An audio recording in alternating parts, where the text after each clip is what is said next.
দো জাহান। আসসালামু আলাইকুম রহমতুল্লাহি অবরাকাতুহু। সুপ্রিয় দর্শক মণ্ডলী, আশা করি মহান আল্লাহর অশেষ রহমতে আপনারা প্রত্যেকেই ভালো আছেন। প্রিয় দর্শক, মানুষের ছাওয়া পাওয়ার কোনো শেষ নেই। জন্মের পর থেকে মৃত্যুর আগের দিন পর্যন্ত সম্পূর্ণ এই জীবনে প্রত্যেকটি মানুষের জন্য ব্যক্তিগত অসংখ্য চাহিদার সৃষ্টি হয়। এজন্য মহান রাব্বুল আলামিন বলেছেন, আর তোমাদের রব বলেন, তোমরা আমাকে ডাকো, আমি তোমাদের ডাকে সাড়া দেব। সূরা মুমিন আয়াত 60। আবার আল্লাহ রাব্বুল আলামিন অতি লোভীদের উদ্দেশ্যে নিজেই পবিত্র কোরআনে বলে দিয়েছেন, প্রাচুর্যের লালসা তোমাদের গাফেল করে রাখে, এমনকি তোমরা কবরস্থানে পৌঁছে যাও। সূরা তাকাসুর আয়াত 1-2। আল্লাহ তাআলা আরো বলেন, তোমাদের রবকে ডাকো বিনয়ী হয়ে, দীনভাবে এবং চুপে চুপে, অবশ্যই তিনি সীমা অতিক্রমকারীদেরকে ভালোবাসেন না। সূরা আরাফ আয়াত 55। তো প্রিয় দর্শক, মানুষের এই আরো চাই অর্থাৎ মানুষের ছাওয়ার কিন্তু কোনো শেষ নেই। আল্লাহ পাক নিজে মানব জাতির এই অভ্যাসের বর্ণনা করে বলেন, মানব জাতি আরো বাঁচবো, আরো খাবো, আরো চাই। অর্থাৎ আপনার যদি একতলা বাড়ি থাকে, আপনি চিন্তা করবেন যে আমি কিভাবে 2 তলা বাড়ি করব। আপনার যদি 5 তলা বাড়ি থাকে, তাহলে আপনার মাথায় ঘুরবে আমি কিভাবে 10 তলা বাড়ি কমপ্লিট করব। অর্থাৎ এই অপরিমিত ছাওয়ার কোনো শেষ নেই। এ বিষয়ে রাসূলুল্লাহ সাল্লাল্লাহু আলাইহি সাল্লাম বলেন, আদম সন্তানের পেট হচ্ছে পৃথিবীর সবচেয়ে দীর্ঘতম গর্ত। এই আদম সন্তানকে এক পৃথিবী পরিমাণ স্বর্ণমুদ্রা দেওয়ার পরে যদি বলা হয়, তুমি কি আর কিছু চাও, তখন সে বলবে, হে রব, দেওয়ার মতো আর কিছু আছে কি? জেনে রেখো, আদম সন্তানের পেট শুধু মাটি দ্বারাই ভরবে। এখানে মাটি বলতে মৃত্যুকে বোঝানো হয়েছে। বুখারী শরীফ হাদিস নাম্বার 6436, মিশকাত শরীফ হাদিস নাম্বার 5273, মুসনাদে আহমদ হাদিস নাম্বার 3401। তবে এটা সত্য যে মানুষ কবরে যাওয়ার পরে তার চাহিদার শেষ হয়। দুনিয়াতে যতদিন বেঁচে থাকে তার চাহিদার কোনো শেষ নেই, একমাত্র আল্লাহওয়ালা ব্যক্তি ছাড়া। এভাবে মানুষের চাহিদা ছাওয়া পাওয়া আজীবন চলতে থাকে। তবে কিছু কিছু লোক আছেন যারা কিনা আল্লাহর নিকট অতি প্রয়োজনীয় জিনিস ছাড়া অন্য কিছু চায় না। তারা অতি প্রয়োজনীয় জিনিসটাই শুধুমাত্র আল্লাহ রাব্বুল আলামিনের নিকট চেয়ে থাকে। তাদের যেটার প্রয়োজন সেটাই সে আল্লাহর নিকট চেয়ে থাকে। সে ভোগবিলাসে মত্ত হয়ে ওঠে না, কারণ তারা জানেন আল্লাহর সেই মহান বাণী। আল্লাহ তাআলা বলেন, তোমাদের ধন সম্পদ আর সন্তান সন্ততি হচ্ছে পরীক্ষার সামগ্রী মাত্র। সূরা আত-তাগাবুন আয়াত 28।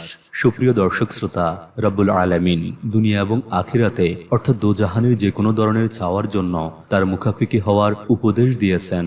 রাসূল করিম সাল্লাল্লাহু আলাইহি সাল্লাম বলে গিয়েছেন, তোমরা শুধুমাত্র আল্লাহ রাব্বুল আলামিনের নিকট চাও।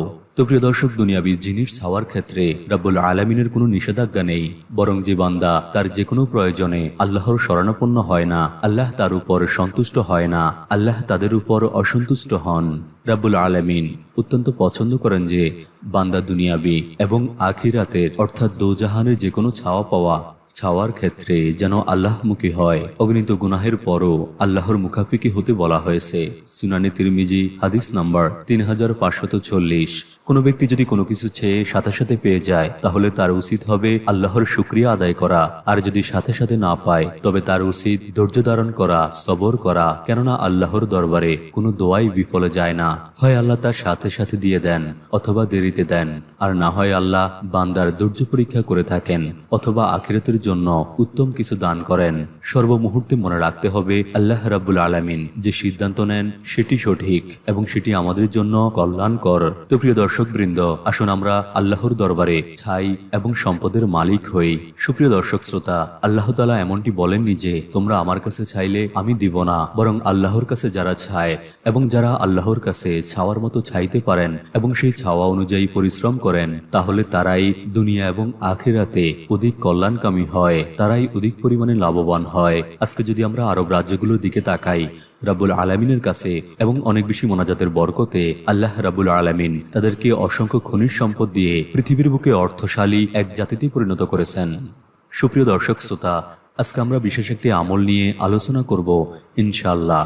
আমলটি যদি নিয়মিত করতে পারেন, জীবনে কোনোদিন অর্থের অভাব হবে না, সম্পদের অভাব হবে না। আল্লাহ রাব্বুল আলামিনের কাছে চাইবেন, এই দোয়ার উসিলায় আপনার মনের ইচ্ছেগুলো, আপনার মনের চাওয়াপাগুলো জানাবেন এবং আল্লাহর কাছে চাইবেন।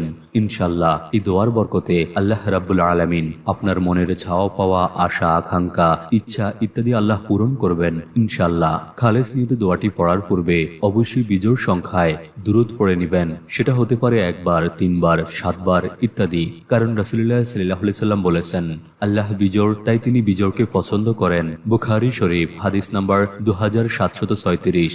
তো প্রিয় দর্শক, দোয়াটি হলো আল্লাহুম্মা আতিনা ফিদ দুনিয়া হাসানাতাও ওয়া ফিল আখিরাতি হাসানাতাও ওয়া কিনা আযাবান নার। অর্থাৎ, হে আল্লাহ, আমাকে দুনিয়াতে কল্যাণ এবং আখিরাতের কল্যাণ দান করো এবং জাহান্নামের আযাব থেকে আমাকে রক্ষা করো। হযরত আনাস রাদিয়াল্লাহু তাআলা আনহু বর্ণনা করেন, রাসূল করিম সাল্লাল্লাহু আলাইহি সাল্লাম অধিকাংশ সময় এই দোয়াটি করতেন। সুনানে আবু দাউদ অধ্যায় 2 হাদিস নাম্বার 1519। তো প্রিয় দর্শক শ্রোতা, জানার স্বার্থে, দাওয়াতি কাজের স্বার্থে ভিডিওটি অবশ্যই শেয়ার করে ছড়িয়ে দিন।